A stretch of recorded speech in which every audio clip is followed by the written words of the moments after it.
questão das condicionalidades. Né? E as condicionalidades...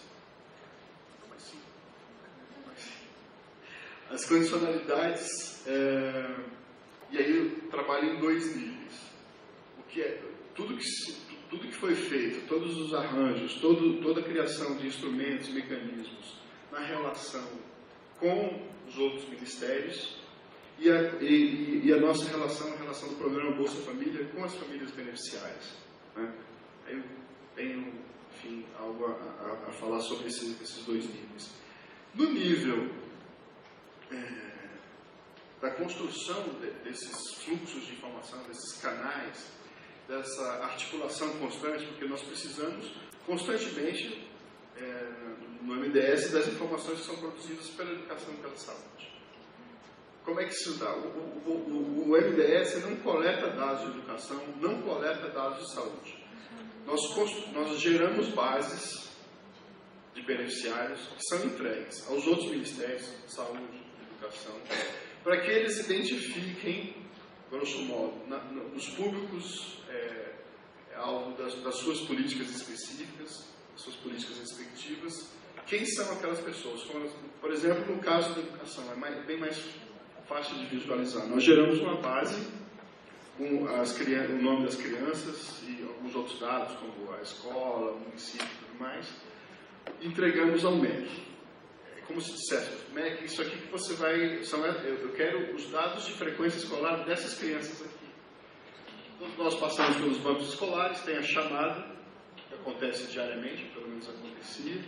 Aquilo é consolidado no final do bimestre na Secretaria da Escola, no nível municipal, na Secretaria de Educação, e é transmitido para o MEC. Faz-se um cruzamento consolidado dessa base de dados da frequência do MEC, que se chama Sistema Presença, com a base de dados que nós geramos. E aí, a terceira base de dados resultante é o dado de frequência daquelas crianças do Bolsa Família. E aí nós trazemos aquilo de volta para o nosso sistema e geramos a repercussão do cumprimento ou descumprimento da condicionalidade do benefício financeiro. Basicamente é isso, é uma operação complexa. É uma operação que, segundo os nossos cálculos, informações do Ministério da Educação, a cada bimestre mobiliza em torno de 30 mil pessoas nesse processo de sistematização da frequência escolar. Ou seja, é uma coisa, é um deslocamento. 30 mil pessoas são divisões de exército, né? É um negócio e acontecendo simultaneamente no Brasil inteiro. A esse respeito,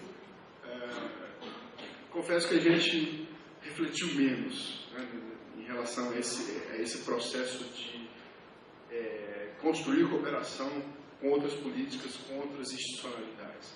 Mas para nós, até hoje, o que existe? O que a gente tem como reflexão sobre isso? A gente tem que andou melhor, e nós temos 2 casos aí, educação e saúde, e internamente assistência social, a Secretaria Nacional de Assistência Social.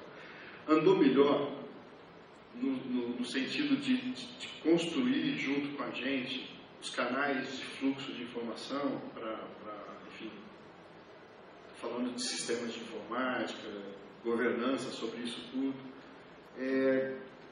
A instituição, o órgão que conseguiu identificar um benefício trazido pelo programa Bolsa Família para a sua própria política. Tá? A despeito do que a gente imaginava, que a gente achava que a reação, a mobilização da burocracia, do Ministério da Saúde, naquele momento que a gente estava construindo esses fluxos, ela seria uma reação muito mais rápida, até por conta do fato de que a assistência social, em muitos aspectos, ela é herdeira de uma institucionalidade do SUS. Né? O SUS acaba tendo muitos microsistemas aí ou sistemas mais amplos que reproduzem aquela estrutura do SUS. E o SUS é assim. A gente achava que essa similaridade, essa proximidade ia trazer celeridade na construção desses canais com o Ministério da Saúde. não foi o que aconteceu. O Ministério da Educação conseguiu identificar dentro do Bolsa Família, as suas, uma vantagem muito grande de alimentar com os dados os nossos sistemas. Dados, a gente estava contribuindo para trazer a criança para dentro da escola e ela continuar frequentando, reduzir taxas de abandono, enfim, com todas as consequências que isso gera. E a gente, apesar da distância que nos separava do Ministério da Educação em termos do negócio, pensando em analogia de sistemas, forma de funcionamento das duas políticas públicas, transferência de renda e educação, eles foram muito mais sérios em eles criaram esse sistema presença muito em função da necessidade de alimentar os nossos filhos. Então, um outro elemento que nós temos muito importante é colocar, para conversar dos vários ministérios, o nível médio da gestão. Se a gente fosse depender de que o ministro X e o ministro Y conversassem, talvez a gente estivesse até hoje esperando isso acontecer. Tá? A experiência da Indonésia também tinha isso. Eram 18 ministérios, 18 ministros que nunca se sentavam juntos para resolver os problemas de articulação. Em relação às famílias, e aí já concluindo, Alexandre, nós temos essa ponto de vista gráfico seria melhor, mas enfim, essa abordagem branda das condicionalidades, só remontando o pessoal que estava lá desenhando o Bolsa Família, a equipe que debateu com o Banco Mundial sobre o desenho e tudo mais do programa. A princípio eles queriam algo que nem tivesse condicionalidades. Confesso que havia uma divisão. Eu não estava lá, mas acompanhei esse processo. Havia uma divisão, alguns queriam, aqui no Brasil, internamente, condicionalidades, outros não queriam condicionalidades. Mas permaneceram, o Banco Mundial também, enfim, forçou tudo que pôde nesse sentido, nesse processo de consultas, né, de diálogo, e as condicionalidades se mantiveram.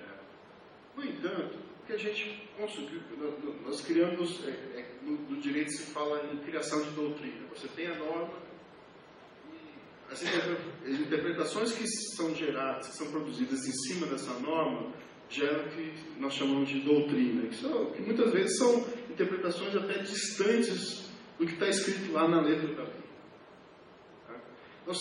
Nesse caso das condicionalidades, eu ouvi uma certa vez fora, a versão brasileira das condicionalidades, o modelo brasileiro das condicionalidades, essa versão branca.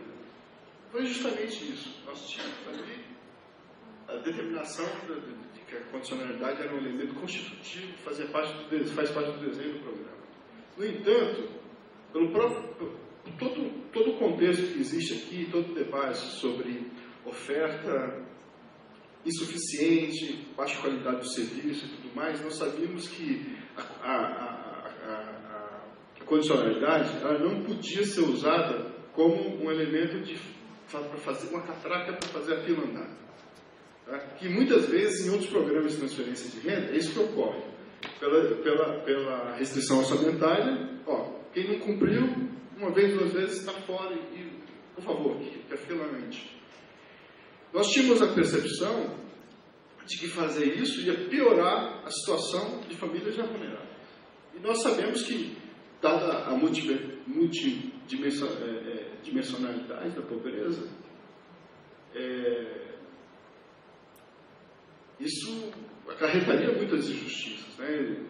Isso seria extremamente problemático. Porque, assim, o fato de um menininho lá da família X não comparecer à escola não é pelo fato de o pessoal preguiçoso. Não é disso que a gente está falando.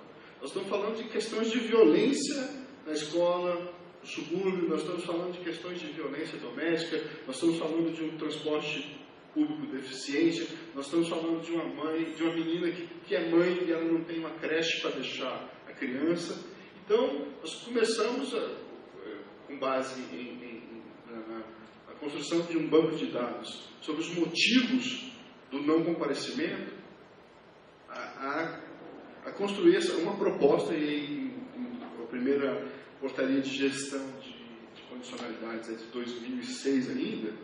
Me lembro que nós criamos toda uma escadinha, todo um processo muito que levaria em torno de 1 ano e que a família precisaria insistir entre aspas, em não retomar o cumprimento das condicionalidades para que pudesse perder o benefício.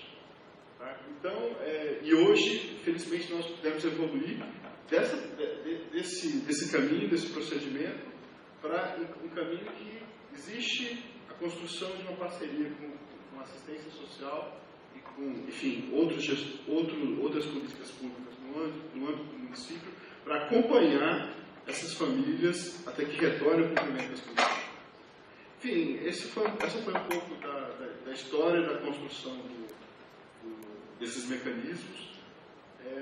Na maior parte das vezes, foi a necessidade que premiu, foi a necessidade de colocar o programa de pé que nos levou a pensar em soluções tópicas, mas que depois acabaram se tornando instrumentos de gestão. Enfim, estou à disposição para as perguntas. Obrigado.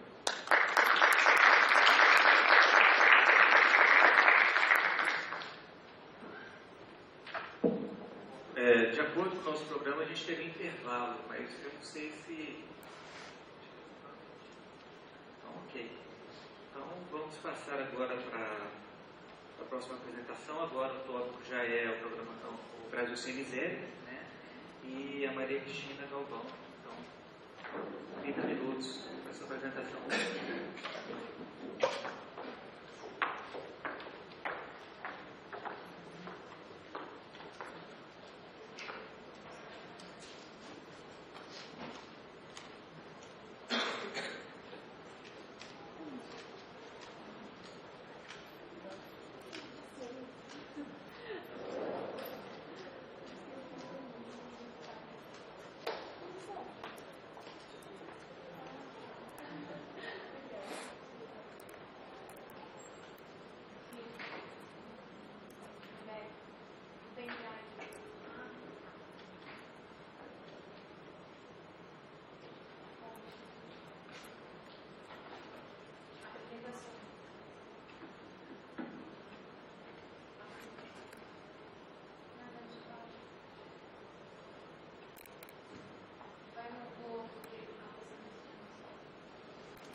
É isso aí.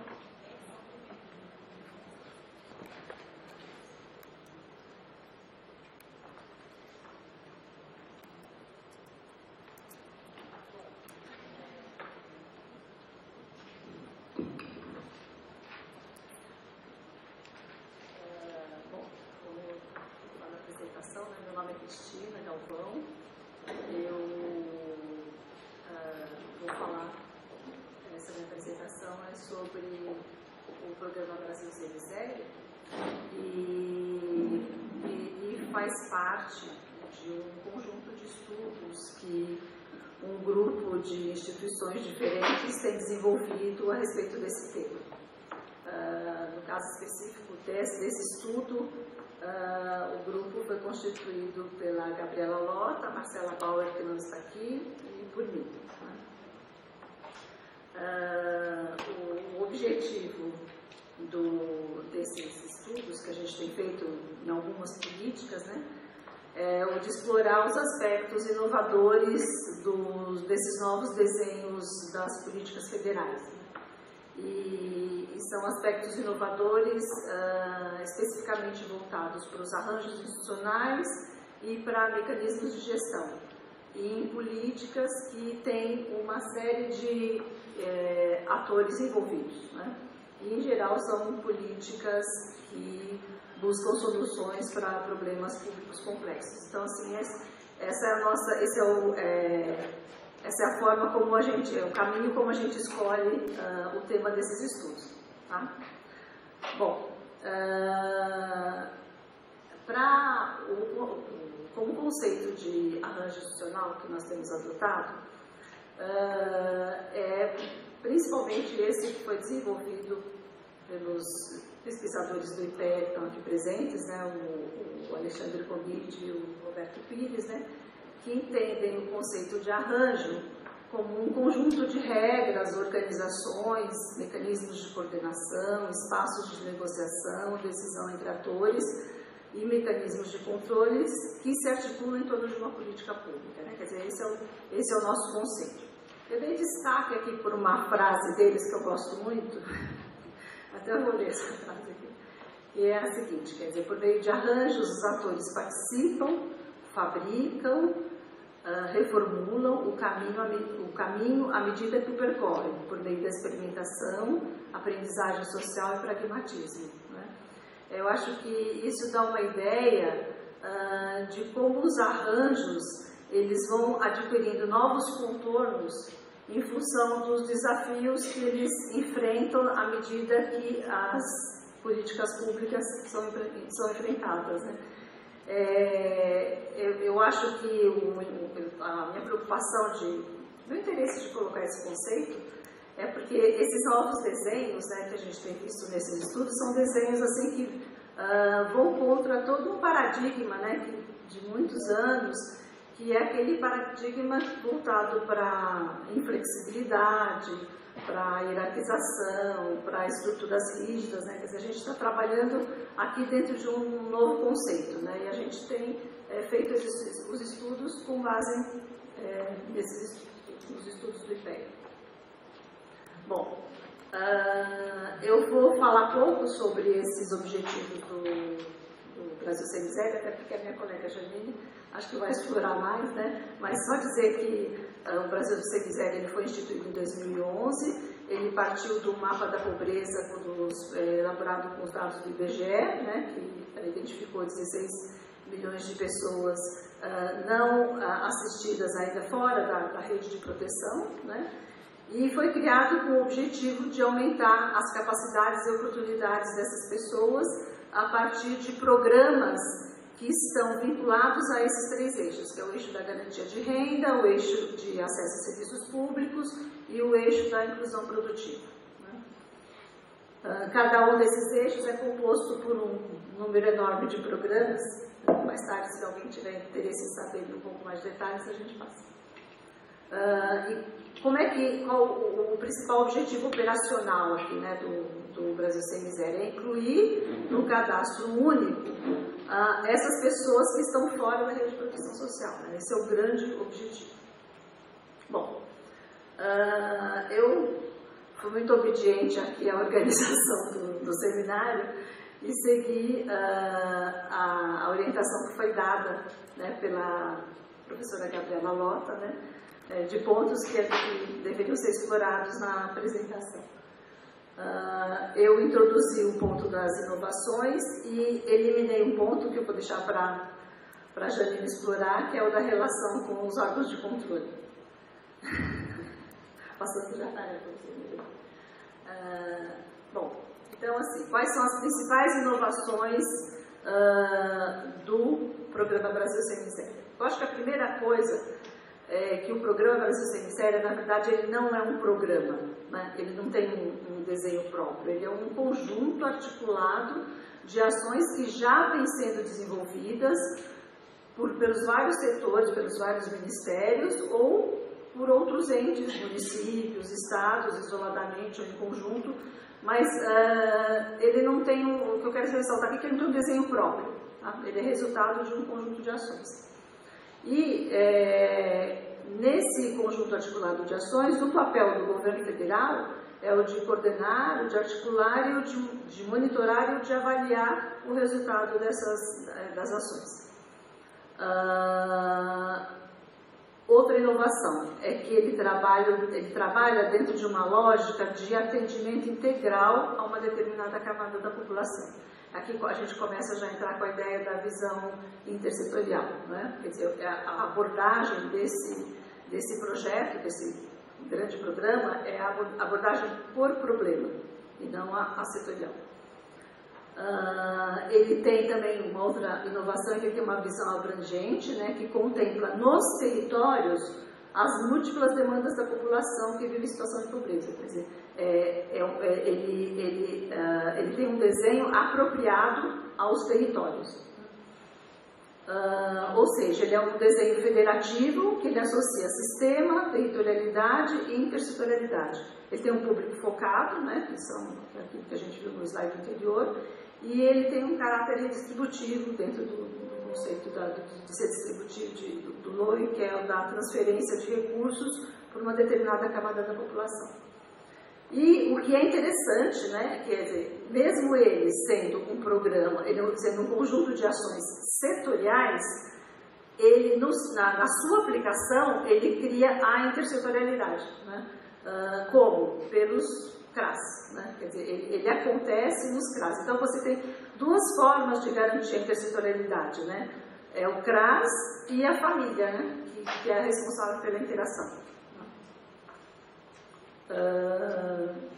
Bom, organizações que participam do Brasil Sem Miséria, né? Você tem a Secretaria Extraordinária de Superação da Extrema Pobreza, do MDS, né, que é a responsável pela coordenação executiva do programa, todos os ministérios que estão envolvidos nessas ações setoriais que fazem parte dos 3 eixos, estados com uma participação, que eu diria, pequena, né, quase que uma linha auxiliar, os municípios pelo CRAS. O último número que eu tenho de CRAS e de CREAS, não sei se a Janine confirma, é de, hoje no Brasil nós temos 7.669 CRAS e 2.155 CREAS, só que a articulação do programa se dá em torno basicamente dos CRAS, é isso, né?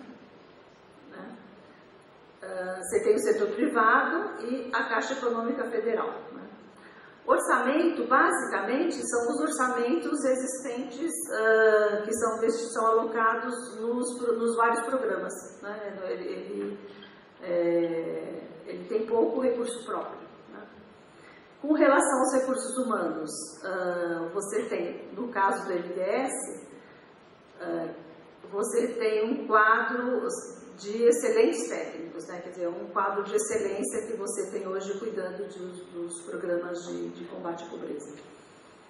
Do lado do CRAS, a situação é um pouco diferente. Você tem uma rotatividade muito alta de recursos humanos e o que provoca uma diversidade das condições de execução. Com a criação do IGD, essa situação começou a mudar, né? Você tem já alguns CRAS, você já tem assim, concursos, você tem já servidores instalados em alguns CRAS, mas não é regra geral. Quer dizer, essa é uma questão, né, da implementação do programa. Mecanismos de coordenação existentes no programa. Então, assim, a estrutura do CRAS, né, inserido no SUAS, né, faz parte. Você tem a criação, você tem a valorização da estrutura federativa no programa por meio da criação dos planos de adesão, né, com incentivos e induções da União, tendo como contrapartida o financiamento dos programas. As políticas de distribuição de renda direta à população, que é o caso do Bolsa Família, que faz parte, né, do programa Brasil Sem Miséria. Alguns pactos que foram celebrados com as várias regiões aí, em torno de alguns programas. E estabelecimento de diversas parcerias com o setor privado e com o terceiro setor. E entidades públicas também, como a Embrapa, a Fundação Oswaldo Cruz. E aqui cada uma dessas parcerias tem um intuito muito específico, né, em relação à execução do programa. Esses são os mecanismos de coordenação intersetorial. Vou passar brevemente por eles, que deve ser objeto da Janine, mas você tem o Comitê Gestor Nacional, que cuida basicamente das questões estratégicas, o Grupo Executivo, né, que é composto pelos secretários executivos do MDS, Casa Civil, Ministério da Fazenda, do POG e outros representantes do MDS.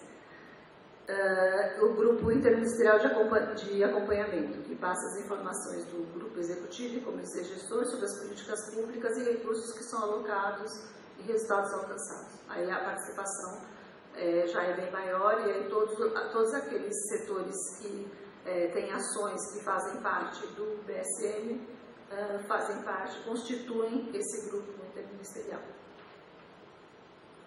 De instrumentos legais, o que a gente tem basicamente é o decreto que cria o programa e o cadastro único que a lei de criação do BSM adota como um instrumento básico para a identificação do grupo. Na verdade, o cadastro único aqui, ele é meio que tudo, né? Porque ele é importante para o planejamento, ele é importante para o monitoramento, para a avaliação.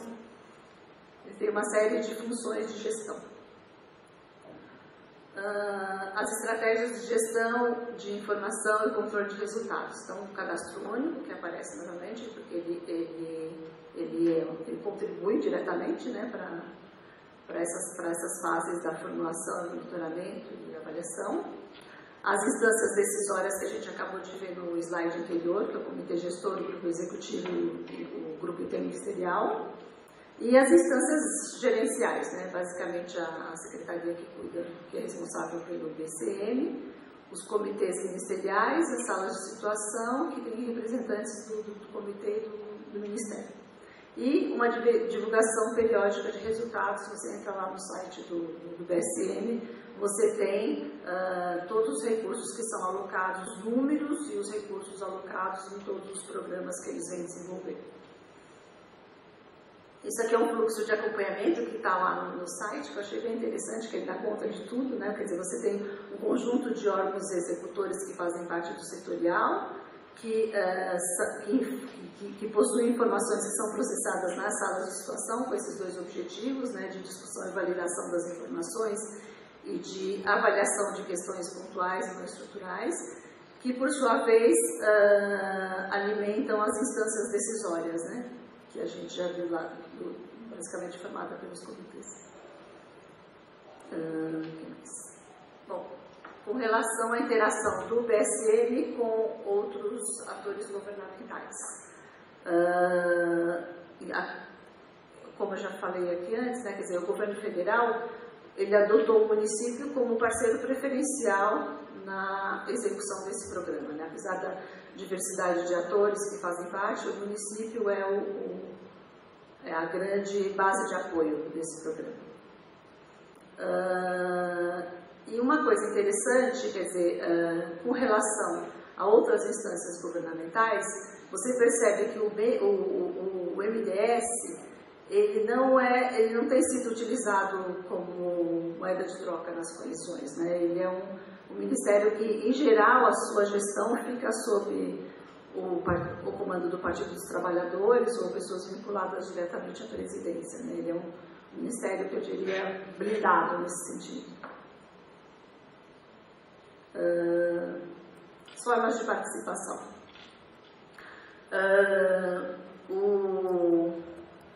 O Abrúcio, ele faz uma análise que eu acho interessante, que ele diz que os programas de combate à miséria, eles estão no seu 4º momento, né? Então, assim, você tem um primeiro momento, que é aquele momento em que você pula as instâncias federativas e estabelece uma relação direta com o beneficiário. Você tem um segundo momento, que você reconhece a federação por conta das condicionalidades, né? No terceiro momento, quando você cria o IGD, quer dizer, você já se aproxima do sistema, né? E o 4º momento, seria o momento do BCM, né? Eu acho que eu gosto dessa avaliação dele, assim, para a gente discutir até que ponto, que é uma questão que eu coloquei para a Janine, né? Até que ponto o Brasil Sem Miséria se utiliza dessas instâncias de participação, que mesmo com todos os seus problemas apontados aqui hoje nesse seminário, mas são as que existem, o quanto quanto essas estruturas são adotadas também pelo Brasil Sem Miséria. E assim, com base assim,